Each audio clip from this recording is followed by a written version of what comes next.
Today, I'll walk you through how to publish a Power BI dashboard to your workspace, even if you're a total beginner or just need a quick refresher. By the end of this guide, you'll know exactly how to share your insights effectively so you can enhance collaboration and decision-making within your team. Let's get started. First, open Power BI Desktop on your computer. This is the application where you'll create and manage your dashboards. Don't worry if your dashboard looks slightly different, the core functionality remains the same. Once you have Power BI Desktop open, navigate to the home screen. Here you'll find a variety of options to choose from. Look for the Publish button, which is typically located in the upper right corner of the interface. Click on it. This action initiates the publishing process and prepares your dashboard for sharing. After you click Publish, a pop-up window will appear.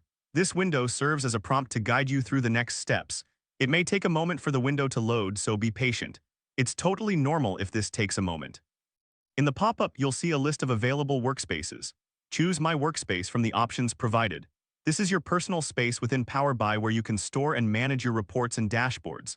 Selecting My Workspace ensures that your dashboard is saved in a place you can easily access later, just like putting your important documents in a designated folder.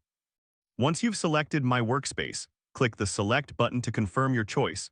This finalizes the publishing process. You should see a confirmation message indicating that your dashboard has been successfully published. And there you have it.